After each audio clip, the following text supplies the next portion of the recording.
लवकरच नवरात्र उत्सवाला सुरुवात होणार आहे. छत्रपती संभाजीनगर शहराची ग्रामदेवता असलेली कर्णपुराची देवी, अत्यंत जुनं असं हे देवीचं मंदिर आहे.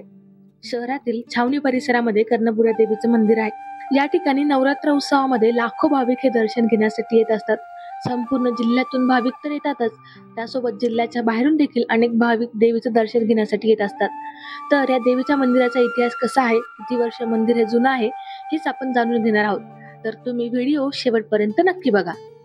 कर्णपुरा मंदिराचा आतापासून 350 वर्ष जुना इतिहास आहे. हा बिकानेरचे राजे कर्णसिंह यांनी स्थापन केलेलं हे मंदिर आहे. हा परिसर विकसित केलेला आहे बिकानेरच्या राजा कर्णसिंहाने. आणि एक जागृत देवस्थान आहे, संभाजीनगरचं ग्रामदैवत म्हणून ओळखलं जातं. लाखो भाविक याला येत असतात. या गावाच्या, या भागाच्या परंपरा आहे. मग रथ निघणं सीमोल्लंघनासाठी पूर्ण गावातल्या सगळ्या विहिरी स्वच्छ करणं, सगळे मंदिरं रंगरंगोटी करणं, घटस्थापना, वेगवेगळे उपक्रम, अजून एक 9-10 दिवस, जे 9 दिवस असतात नवरात्रीचे, एक शक्तिदायी, ऊर्जादायी असतात. आणि मला वाटतं या संभाजीनगर शहरातलं एकही घर असं राहत नाही की जे कर्णपुरा देवीच्या दर्शनाला जातं. आणि ते राजस्थानचे होते. राजस्थानमध्ये कर्णिका माता आहे. आपल्या महाराष्ट्रामध्ये मग तुळजाभवानी आहे, कोल्हापूरची अंबाबाई आहे, सप्तशृंगी आहे, माहूरची रेणुका माता आहे. तशाच पद्धतीने ही शक्ती देवता आहे. राजस्थानचे राजे होते, तिकडे कर्णिका माता आहे. त्या धर्तीवर त्यांनी इथे कर्णपुरा देवीची स्थापना केलेली आहे मंदिराची. नंतर देवीची स्थापना जरी 1680-84च्या काळात झाली असली तरी नंतर तिच्यात मग आमचं दानवे कुटुंबी आहे, त्याच्यात जवळपास 7वी पिढी आमची आता. पुन्हा 1982ला जुन्या सगळ्या मंदिराचं नव्यानं झालं होतं. पुन्हा नव्यानं पूर्ण कलशोरोहण वगैरे नव्यानं केलं होतं 1982ला.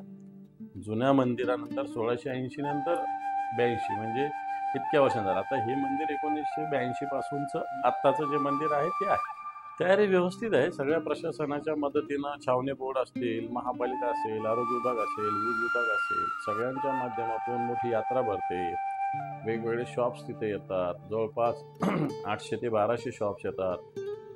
लोकांना रोजगार मिळतो. जवळपास 4-5 हजार लोकांना रोजगार या यात्रेच्या निमित्तानं 10 दिवसात मिळत असतो.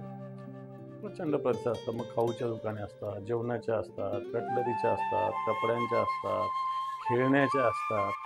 आणि या निमित्तानं एक मोठ्या पद्धतीनं रोजगार सुद्धा उपलब्ध संभाजीनगरच्या जनतेला होतात. ही जी कर्णपुराची देवी आहे, ही देवी नवसाला पावणारी देवी म्हणून देखील या देवीची ख्याती आहे. त्यासोबतच अनेक लोक या ठिकाणी नवस बोलतात आणि नवस फेडण्यासाठी दरवर्षी नवरात्रामध्ये या ठिकाणी येत असतात, असं इथल्या नागरिकांनी देखील सांगितलेलं आहे. 9 दिवस या ठिकाणी खूप मोठी यात्रा भरते. अनेक भाविक या ठिकाणी येत असतात. दसऱ्याच्या दिवशी या ठिकाणी देवीची रथयात्रा देखील काढण्यात येते. Apurva Talnikar, news 18 local, Chhatrapati Sambhajinagar.